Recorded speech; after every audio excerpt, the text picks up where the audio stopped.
It is so good to be at LCU tonight. Some of my best life memories were here at Lubbock Christian University. Whether that was creating a water gun hit list that we used eventually to knock off 3 upperclassmen who, by the way, called themselves the Trinity, right? So they deserve to be shot. Or whether it was a time I pretended to be crazy and interrupted my cousin's English class 3 different times until the professor decided to call security to search for the crazy guy on campus. Or there was the late night discussions that I had with my roommates, talking about all kinds of meaningful and important things, and a lot of things that didn't matter at all, but it was great memories. Or whether it was a time I kissed who is now my wife for the very first time in the back room in the living center. So, I mean, there's some good memories here at Lubbock Christian. I know, we're real romantic. I know, it's super romantic. And not only that, I've met some of the greatest people I've ever met, made some of the best friends I've ever made, and I managed to get an education too. Lubbock Christian has a great place in my heart and in my life, and I am always thankful to be able to come back and to be a part of what's happening here on campus. And I also want you to know that I love you. I mean, I know you, but I love you because I love college students.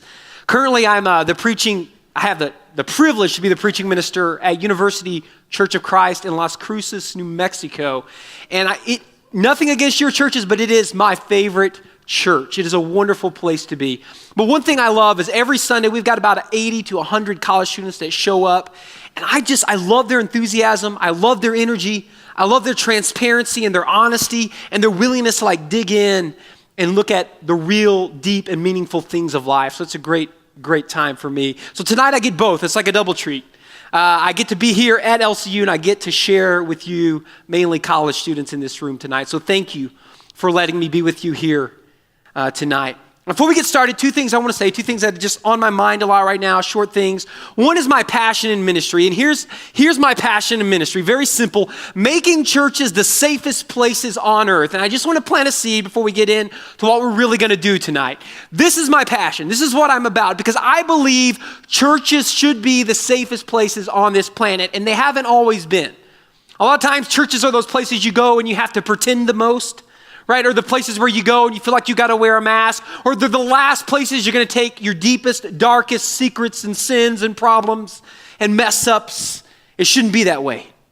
When people walk into churches, when they encounter Jesus communities, they should always breathe a sigh of relief. When people walk into our churches, they should always breathe a sigh of relief, no matter where they've been and no matter where they're going. Listen, and I know most of you in this room are Christians. That's why you're at Lubbock Christian. But my guess is not all of you are. Maybe you're here because some hot girl invited you, and that's good enough reason to be here. We're glad you're here. But if you're not a Christian, I hope you encounter that through the Jesus community at LCU in your time here. That you will learn that this community is a safe place for you to be real and transparent and to walk with you in the real issues of life. I hope you learn that. And as you leave here, all of you, as you leave here and you go to churches, or if you get sucked into the black hole of Lubbock, Texas, and you can't escape that gravity pool, like people think they're going to leave Lubbock and they end up staying here their whole lives, that's not a bad thing. But if that's you, I hope whatever church you go to, that you work on this, that you make it the safest place in your corner of the world, because it needs to be. All right, that's the first thing. The second thing is this. The pursuit of significance is idol worship, and this has been on my mind. The pursuit of significance is idol worship. I believe that God is the creator God, that he made you, he made me, and because of that, we are made with significance. And so when we spend our lives, when we spend our energy and our time trying to find significance in this life, we are dismissing what God has already done. We spend our lives, and most of us in this room, we spend our lives trying to get something we already have. So don't waste your life. Breathe tonight. You are already significant, right? You are already significant. So one thing I love about my job as a preaching minister is I get to talk about and I get to think about what I believe are the deepest, most important, most centered part of what it means to be alive and to be a human being. And I love that. And tonight I want to talk about what I think is one of the most important things you could ever talk about in life, maybe the most important thing, and that is love, right? Somewhere an Adele song went off when you mentioned the word love. Let's pray, and then we'll get started. Father, thank you. Thank you that we can be here. Thank you that this group of college students have made time in their schedule to be in your presence, to be together, to sing together, pray together, to listen to your word together. And God, I pray that you'll bless our time. You'll open our hearts, our minds. You'll open my mouth to speak your words. And that we'll be richer for being here. That we'll leave here having taken a step closer to the person of Jesus Christ. And it's in his name that I pray. Amen. So now, a lot of you at this age, not all of you, but a lot of you, you're obsessed. You wouldn't say it, but you're obsessed with marriage. Okay? And I know this because your social media posts get the most likes when it's an engagement. Right? When it's an engagement, it gets the most likes out of anything on social media, except for maybe like a monkey in a Donald Trump hat with, double hosters and Twinkies in them or something weird like that. And if you don't think that's true, it's true. Because when I moved from Michigan down to Las Cruces, right, I ran into my first, which is New Mexico, I ran into my first Allsup's gas station. And when I was there, I ran into this. Yes. The fried Allsup's. Yes.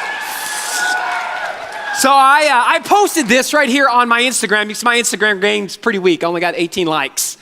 But that's all right. It's all right.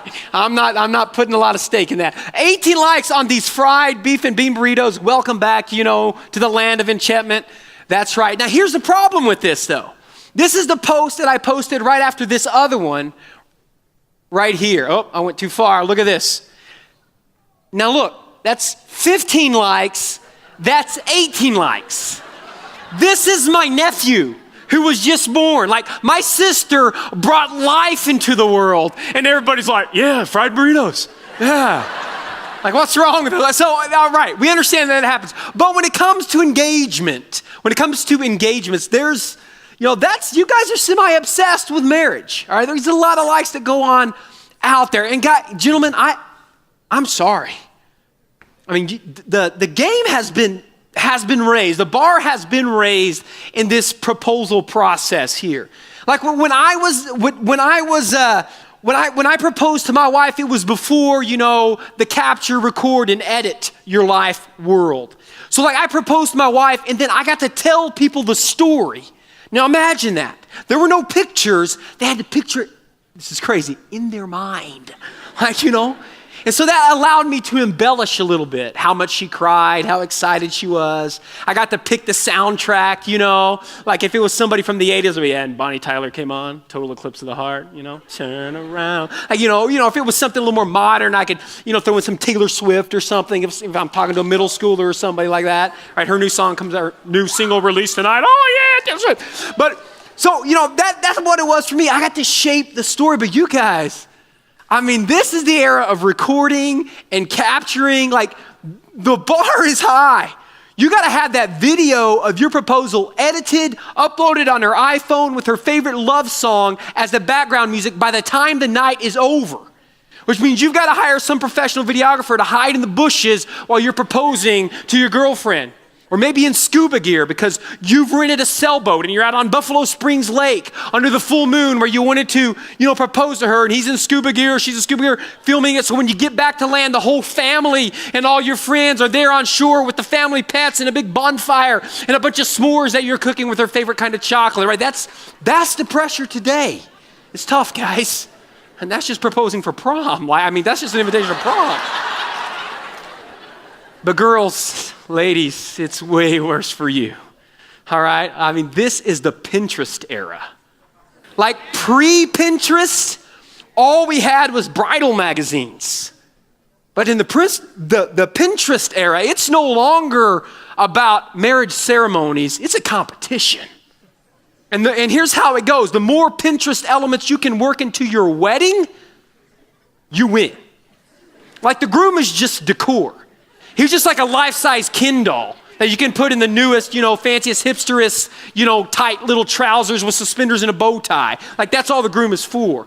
Right? And every wedding today's got to have some kind of repossessed wood, some kind of, these little mason jars with candles in it that, are supposed to look old, but they're not really old because you bought them at Magnolia for like $15 a jar. Right? You got to have some kind of chalkboard with chalk art on it. This is the world we live in. And if you don't have 10 Pinterest elements in your wedding, your marriage might not survive. Just be honest. I told her she should have used the barn lights at the reception, and she didn't. It doesn't surprise me she's getting a divorce. Like, right? You gotta have the Pinterest going on. There's a lot of pressure. Within the next 4 to 6 years, a lot of your friends are gonna get married. And when you sit down with your fiance and you're talking to the pastor or the preacher or who's ever doing your wedding, and they ask you, what part of the Bible do you want in your story, in your wedding? It's almost as popular as a maid of honor in a wedding. It's 1 Corinthians 13, the love chapter, right? Even people who don't go to church, don't know anything about Jesus or the Bible, they know the love chapter. And it is a beautifully written piece, 1 Corinthians 13. But here's the problem. The author didn't write it for a wedding. In fact, if he knew that it was read aloud with a string quartet in the back over and over again, he probably would throw up in his mouth a little bit.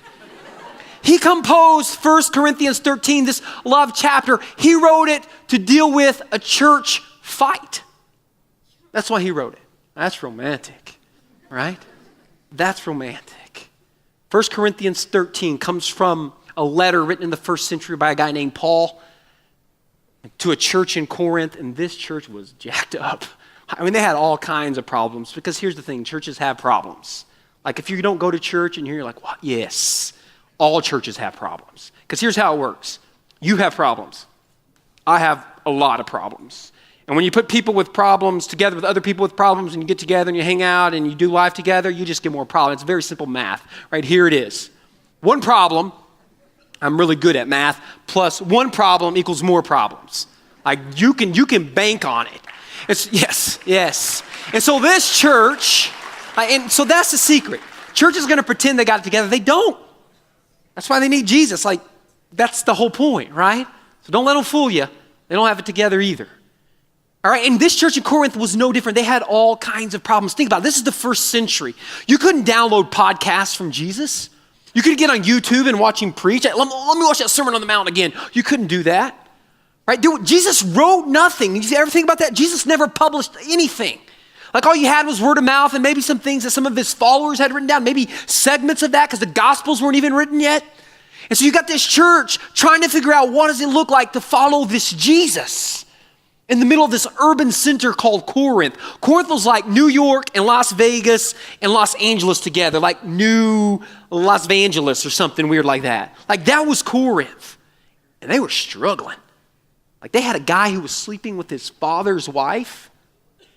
Isn't that his mom? Well, I'm not sure how it played out, but yeah. There were Christians within the church suing other Christians.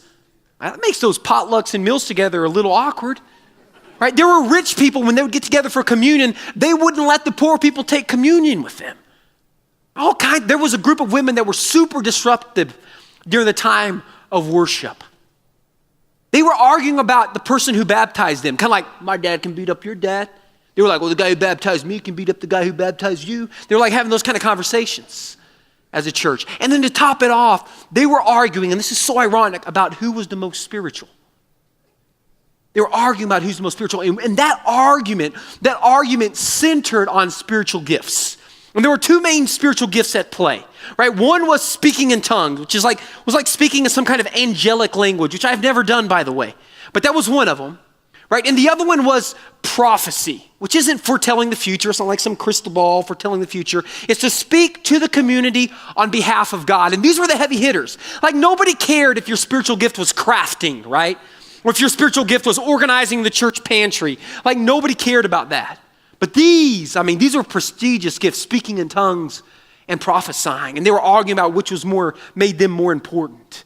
And because of that, when they would get together, like tonight, when they'd get together in like this group of Christians to worship, it was just total chaos.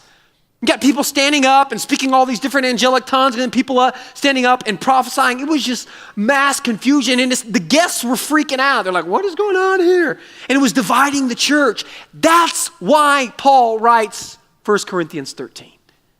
He writes it to this problem, this mess, this arguing over stuff that doesn't really even matter. And right before the love chapter, Paul says this, look, spiritual gifts has nothing to do with being important or not important. Like if your spiritual gift is cleaning toilets, like you can scrape poop better than anybody. The person next to you, their spiritual gift is prophesying. It doesn't matter. It doesn't make them better than you or you better than them. They're all meant for the same purpose. And that is to build up the church. It's not about making you great. It's about making the church more like Jesus. That's the whole point. It's like arguing about when you eat a Reese's peanut butter cup. Praise God. When you eat that, it's like arguing about whether the peanut butter or the chocolate's better. You're missing the point, right? It's the peanut butter and the chocolate together. That's the point. You don't argue, you don't make, it's a stupid argument, Paul says. And then right after that, he says this. You want to know what's the greatest? He says. You want to know what the great? I will show you the most excellent way. And he says this, if I speak in human or angelic tongues, right? He's going to use the two things that they're arguing about. Very strategic. If I speak in human or angelic tongues, but do not have love, I am only a resounding gong or a clanging cymbal. Just think alarm clock. That's all you are. All right, and then he says this. If I have the gift of prophecy, right, here's the other one, here's the other big heavy hitter, and can fathom all the mysteries and all knowledge, and if I have faith that can move mountains but do not have love, I am nothing. And if I give all I possess to the poor and give over my body to hardship that I may boast, but do not have love, I gain nothing, right? Paul's very strategic here. He uses the things they're arguing about. He says, look, it doesn't matter what spiritual gift the Spirit gives you. If you don't have love behind that, it all adds up to zero, he says. He says you could do the greatest acts of service. Like you can give everything you have to the poor. You can be burned at the stake for the name and the cause of Jesus Christ. And if your motive behind it isn't love, you might as well be a unicorn trainer, right? It's pointless because there aren't unicorns, right? Like it's pointless. It's pointless, he says. He says, you want to know what's the greatest? It's not speaking in tongues. It's not any spiritual gift. It's love. That's the greatest. That's the great. And we go, and that's Paul's answer to the question why. It's love. So why do you love? It's the Christian response. What motivates you? Love. Oh. Like it's the energy, it's the fuel, it's the center. Right? It's what? It's the particles that hold the Christian world together. It is the soul of Christianity. Love is. And we go, but okay, I get that, but why? Why is love the center of what Christianity is all about? Well, Paul gives us the answer. Because in verse 8 he says this, love never fails. Now, you got to get the wedding out of your mind, right? Where the bride and the groom are standing together and the preacher has his Bible out. It's like, love never fails. Which means he will never let you down and she will never that's bull crap, okay? That's not what Paul's saying. What Paul means is love never fails. He means love won't die. Love is eternal. When everything else is gone, when all the dust settles, guess what's going to be left? Love is going to be left, is what Paul is saying. That's all. That's what's going to be left is love. Like when everything else runs out of gas, love is still going to be chugging along. When everything else comes to the end of its lifespan, love's not going to be a day older. Love never fails. And then he goes on to explain it a little bit more. He says, but where there are prophecies, wonder why he's using that, they will cease. Stop, right? Where there are tongues, they will be stilled. Where there is knowledge, it will pass away. For we know in part and we prophesy in part, but when completeness comes, right? When everything is done, what is in part disappears. And what he's saying is, look, when God finishes this project of redemption, when he rights all the wrongs, when he fixes everything, when he brings his kingdom into its fullness, when we are standing in the full presence and communion with God, there's not going to be any speaking in tongues. There's not going to be a point for that anymore. There's not going to be any prophecy. Why aren't you telling me something on behalf of God? God's right here. They're going to come to an end, but guess what's still going to be there? Love.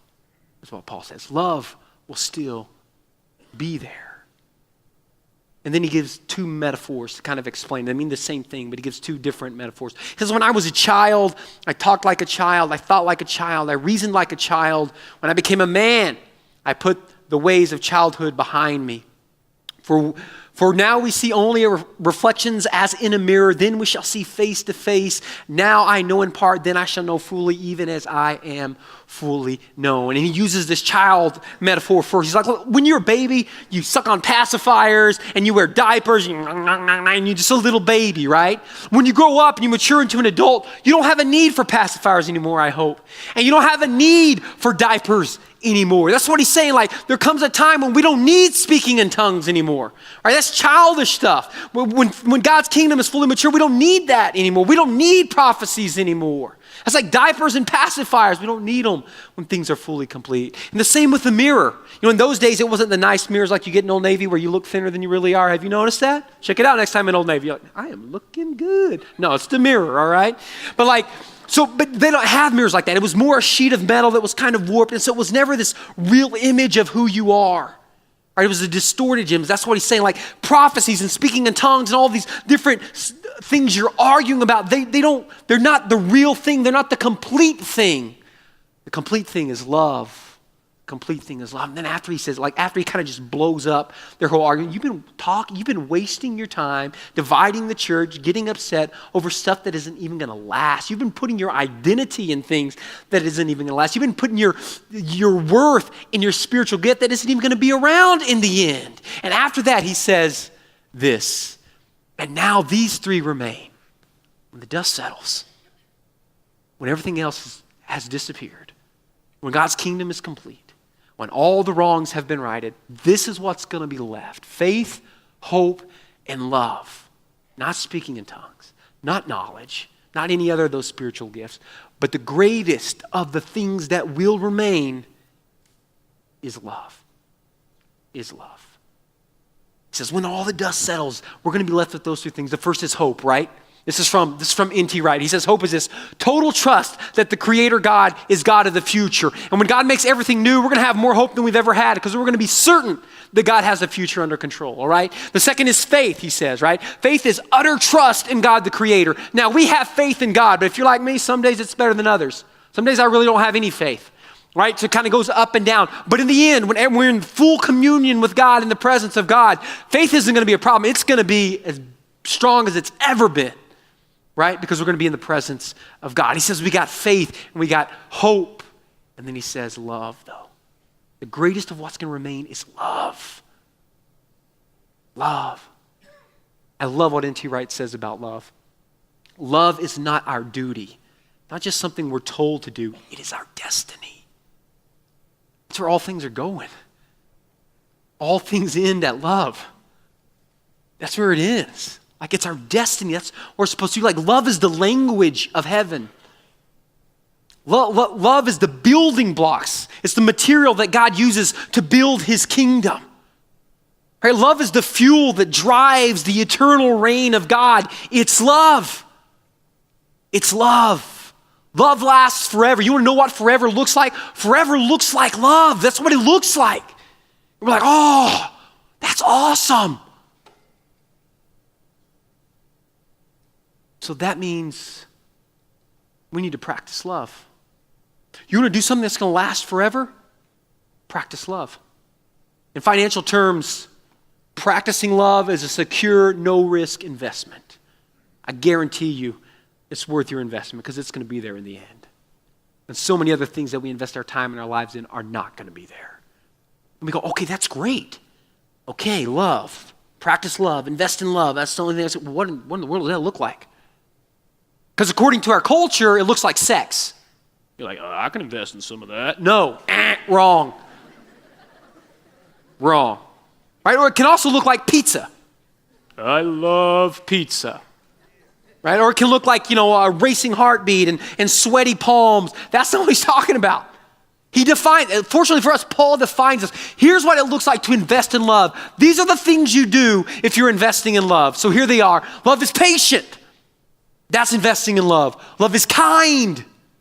It does not envy. It does not boast. It is not proud. This is what it looks like to invest in love. It does not dishonor others. It is not self-seeking. It is not easily angered. It keeps no records of wrongs. Love does not delight in evil, but rejoices with the truth. It always protects, always trusts, always hopes, always perseveres. Those are the things we do if we want to invest in love. That's what it looks like to invest in forever, to do those different things. But here's the deal. Like, we're not arguing about prophecy and speaking in tongues. At least I hope we're not. Like that doesn't consume much of our time or energy today. But you're at a university.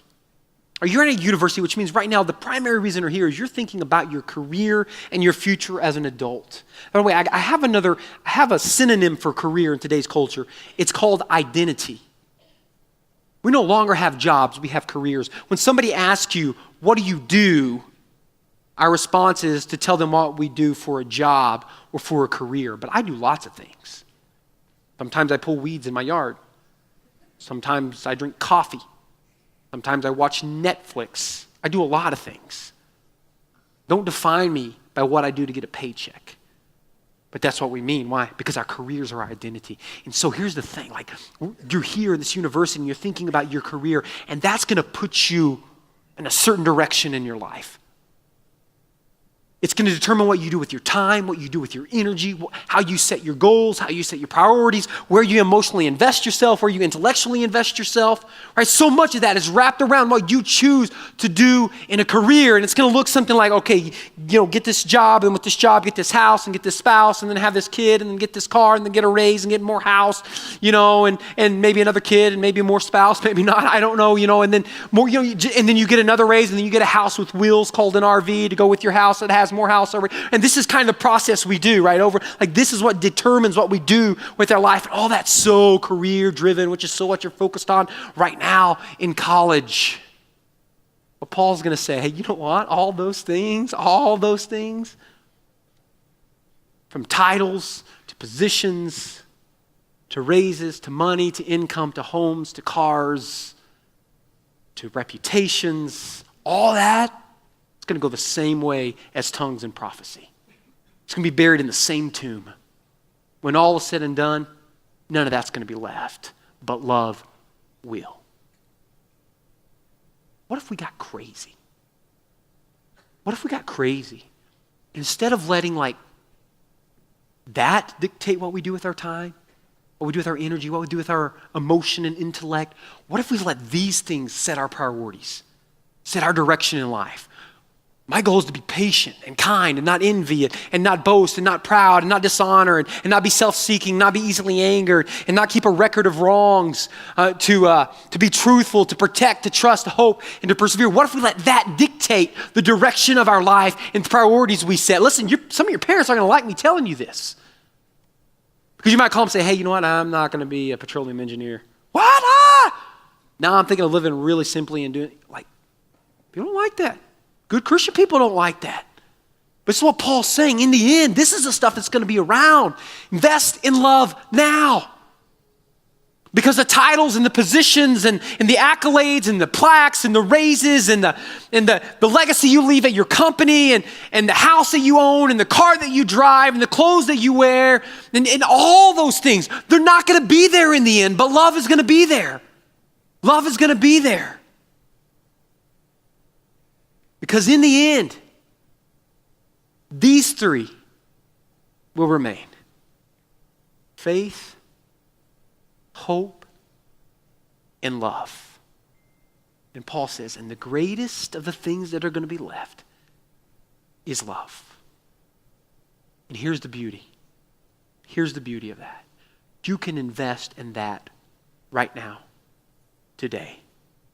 You can invest in love. Let's pray.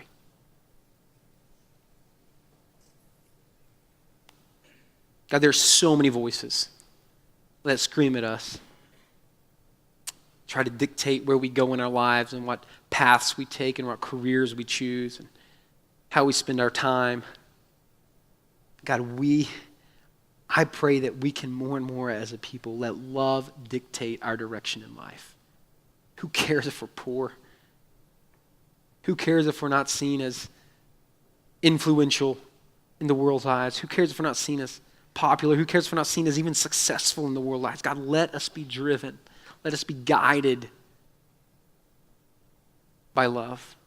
Let us trust this word that Paul tells us that in the end, there will be love. Help us to tap into that now. In Jesus' name I pray. Amen. Thank y'all so much for coming tonight. We hope it was a blessing.